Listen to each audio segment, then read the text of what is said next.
Yo, what up? It's your favorite YouTuber, SonTj.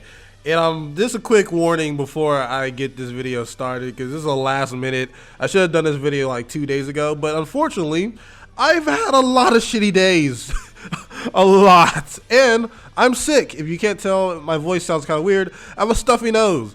And it's funny because I talked to my father about it, a couple of friends, and my dad said, I should probably stop being so self-deprecating because it leaves scars. And I'm not going to lie to you, I really wanted to say, you want to know how I got these scars? So, yeah, I am not in the best mood. I am hiding it pretty well right now. But, yeah, this video is just kind of like, it is what it is.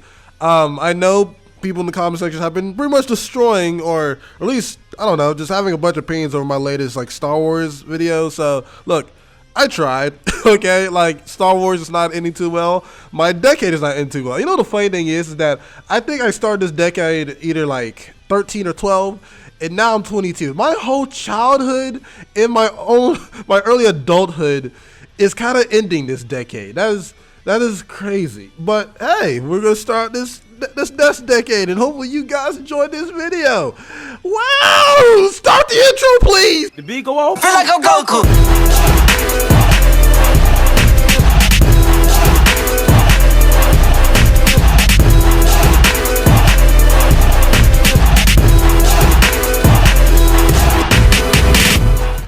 So yeah, my last two videos of the decade is going to be talking about my top 5 favorite video games, my top 10 favorite movies, because I am not as much of a gamer as I used to be, and I'm more into movies now, yet I haven't seen all of them, and my opinions are kind of like weird compared to like, the popular opinion. So let's get this started. My honorable mentions is Just Mercy, because my theaters in Texas is not showing this film, and you can kind of guess why. Well, like not showing it, but like no early releases or whatnot, so it's not coming out till January after my birthday, and my birthday is the 3rd, so once that day hits, wish your boy a happy birthday or whatnot. If not, yeah. So I really wanted to see this film, but it's not out. Like, it didn't come out with an early release over here. It has like Michael B. Jordan, Jamie Foxx, one of my favorite actors, or they're both one of my favorite actors. So yeah, that's why it's an honorable mention. And I'm just gonna speed run these. The Lighthouse, because I haven't seen it. Shazam, because I thought it was really good, but not top 10 worthy. Hustlers, saw it.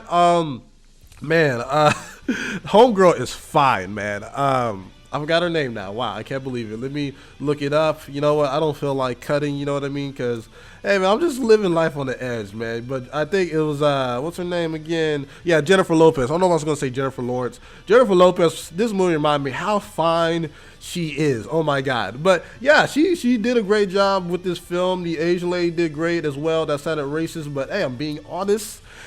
She did a great job with this film as well, but again, not top 10 for me. A couple films pushed it out. The Irishman, because I have not seen it because that movie is too damn long, but I've seen people review it and it sounds pretty good. I'm not gonna lie to you. And the final honorable mention is Once Upon a Time in Hollywood. I liked it, but the pacing was just, I don't know, man. Like, it's my least favorite Quentin Tarantino movie. I haven't seen all of them, but at least one I've seen. And the thing is, I love dialogue films. Like, I do still love the Hateful Eight, I think it was called. But this one is just, it was a little bit too slow, and the ending was really great, but it's a little bit too much of a long build-up for that ending. But, bro, Leonardo DiCaprio is one of my favorite actors, and he did a great job in it. And, yeah, it's just one of my last honorable mentions. Okay, for number 10 is Queen and Slim. Funny enough, even though this is like my number 10, I have a lot of opinions over this film. Again, I'm a black man in America, and I've dealt with racism at the age of like, maybe 6. So trust me, I know all about this, and I know about police brutality. But even though the movie is well shot, well edited, I feel like a lot of the story beats and whatnot are kind of wasted or kind of too cartoony for its own good. Like, for example, they use a lot of like events that's happened in, it's happened in real life, but it's not really displayed in the most realistic fashion, in my opinion. The opening scene is amazing, well acted, and like the ending scene is hurtful and powerful, but the middle ground area, it's just a lot of things that, like, like, for example, like, it's just some scenes where like a kid shooting a police officer with pretty much just the most just shock factor ever, or the Queen character being like the most stereotypical black woman, which again, I'm not even trying to be that guy. I'm just saying, like, it's just very stereotypical. Then, of course, when your life is on the line, of course, you're gonna become a better character. Overall, it's just some things I really didn't like in this film. But again, I can't lie that I do love the acting of one of my favorite actors too, of Daniel Kaluuya. But yeah, this movie's funny too. It just the only problem with this film is that it has a weird tone demographic, and it handles racism in a way where it's like every black character is good except the last one, and every black police officer is good, but every white person except the token white people are like horrible. So yeah, that's like the only thing there. But overall, I still like the film, despite some agendas I didn't really like. But yeah, I know some people probably think it would be like my top 5. I was really hoping for it to be in my top 5, but it never reached those links in my opinion. Number 9 is Uncut Gems. Yeah, I saw this last minute a couple days ago. And funny enough, I had some people on my Twitter tell me it's like one of the worst films they've seen all year. Yeah, I highly disagree with that. Granted, as a person who deals with like, panic attacks and whatnot, this movie did give me anxiety. I'm not gonna lie. like some high anxiety afterwards. But this is Adam Sandler at his best. Funny enough, Adam Sandler is usually the same guy in most films, just like a different level of the same guy. This one, he's more of like a scumbag, on the edge, always lying type scumbag. Julia Fox, holy crap, she's fine. That's all I gotta say there. Kevin Garnett did a pretty great job acting. I'm not gonna lie here. But overall, yeah, if you're not ready for like, a very brutal ending, this film might, not be your taste. But overall, this film is great. A lot of celebrity cameos that I didn't really expect, which is pretty cool there. But yeah, I actually pretty enjoyed the film. Not gonna lie to you. Number 8, I think, we're on Good Boys. Good Boys, I feel like it's a movie that didn't really get as much hype after it released because it kind of came out early this year. But man, I loved this, man. Like, I love like the little kids and how funny they were. The comedy was just spot on. I just kind of love like the innocence is just showing like how kids are nowadays. And I sound old with it, but yeah, I like this film. I love the comedy, and really not much I can say here, man. Like, it's just a really good, feel-good movie that I enjoyed. Next up is How to Train Your Dragon: The Hidden World. I really enjoyed this trilogy. I haven't really seen like the outside like shows, like like the follow-up show or whatnot. But this trilogy, as a nutshell, I really understand why Jay Birchall has kind of stopped doing like live action films, because man, he's a great voice actor. I love the character progression for Hiccup. For the Black Dragon, I forgot his name now. Oh my gosh, I feel bad. But yeah, I do enjoy this film, man. It was like one of my favorites. It's one of my favorite like endings to a trilogy. And yeah, man, I really enjoyed this film. Go check it out. Next film is gonna piss people off because it's not top 3 or number 2 or number 1. The Joker.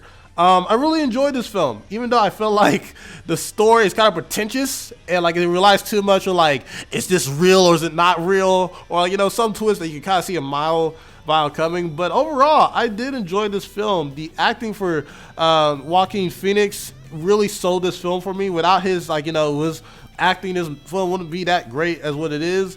Again, I like Robert De Niro. He was great in this film. The storytelling of just Joker was pretty great. You just gotta think about this Joker as like, not the main canon Joker. He's a different, more sensitive Joker. He's more moral driven. The original Joker doesn't really have any real morals. He just likes seeing the world burn. While this Joker, he has more of like a vendetta, or more of an agenda of what he wants to do. Overall, a great film, great cinematography, great music, just a lot of great stuff in here. I just don't think it's like the best DC film ever made or the best Joker ever to be acted. I don't think so. I still like the Dark Knight's Joker better. But overall, like this film, really enjoyed it. I know some people are going to just dislike it because it's not top 5, but it is what it is. Next up is John Wick 3, man. Keanu Reeves, man, he killed it in this film. Halle Berry killed in this film. Man, the action keeps getting better and better. John Wick, samurai slicing people on a horse. It's so epic, man. If you want a person if you just love a film that's all about that action, great action, and most of it is real stunts. There's no bad camera work, no bad cuts. It's all flow. Go watch John Wick 3, man. The story is cool. It's not like the best story on the planet, but the action, just Keanu Reeves like flair. go watch this film, man. It expands the world. The world building's incredible. Yeah, I definitely recommend this film. Next up is Spider-Man Far From Home. As like a Marvel, DC, you know, comic book geek, like anime manga channel, you kind of have a bias towards comic book films, but overall, I really do enjoy Spider-Man Far From Home, especially the extended edition with the deleted scenes that honestly didn't need to be deleted because they just wanted to re-release the movie because Sony and Marvel was fighting over the deal. Whatever. Tom Holland is the best Spider-Man live action for me personally. Zendaya does a great job as Mary Jane. Jake Gyllenhaal is one of the best Marvel villains and one of the best Spider-Man villains ever like portrayed in Marvel in live action. I really hope he comes back in like Sinister Six or something.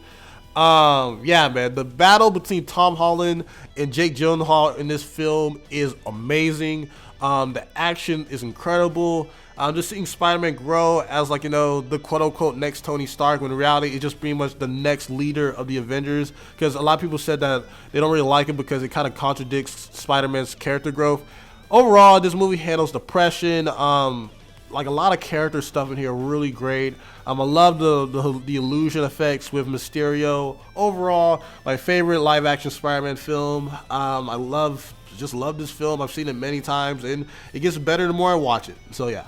Next up is Knives Out. I saw this movie pretty late, really. I saw this like a couple weeks ago, and I'm not gonna lie, man, it's a great film. I know a lot of people don't mess with Rian Johnson because of the whole Star Wars thing. But overall, man, I love it because I'm a person that I like to kind of guess what's going to happen before, like, you know, things happen or whatnot. I'm usually right 9 out of 10 times. But this film kind of goes after overthinkers and kind of lets you know, like, hey, man, even though you think you can guess this stuff, it's actually kind of simpler than what you thought. And just because it's simpler doesn't make it bad. I really enjoyed this. Ana de Armas, I've never seen her in a film. I think I probably have, but this is like my first time seeing her as, like, you know, a big star. Did a great job with her acting. Chris Evans pretty much doing a complete opposite of his Captain America acting. I love it. Chris Evans is an amazing actor. Daniel Craig, his weird American voice, his weird American voice was kind of weird at first, but I got used to it. Overall, just a great film. I'm not going to spoil it. Check it out. Yeah, man, definitely a film you need to see with no spoilers. I loved it.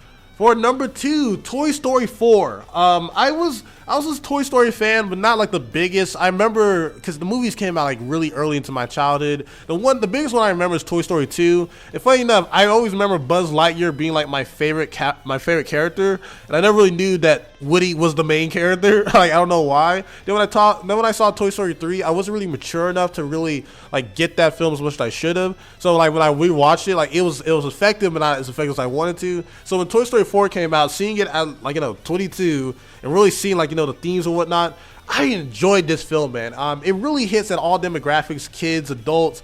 It just kind of really showed you that, like, hey, growing up and everything, that you gotta make your own path. Like, you know, it's still a lot more growing up for these toys and whatnot.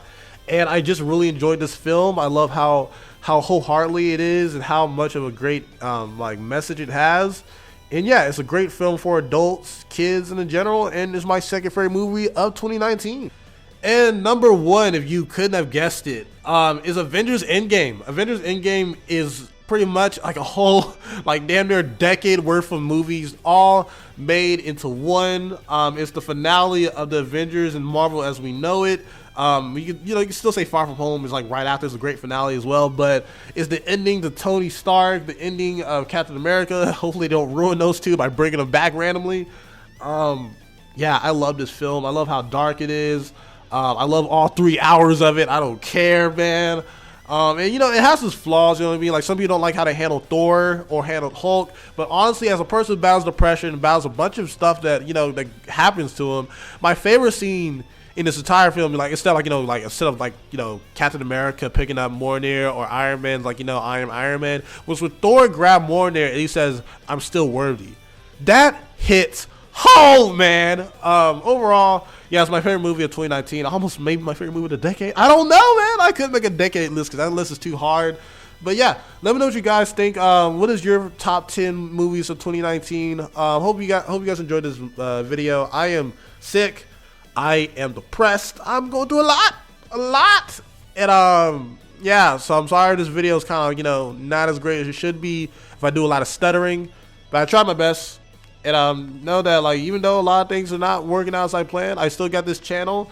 And for whoever is still on this channel watching my videos, and you've been watching since I've made my first video, I thank you. And I know I've not been the greatest over these years. I sometimes have a bad day, remove people that I shouldn't remove, or I allow people to be on my channel that shouldn't be on my channel in the first place, or I make videos that I just wanted to make and it's not good for my channel. But I appreciate anyone that supports my videos and supports my dream. So yeah, SonTj, peace. Love you all.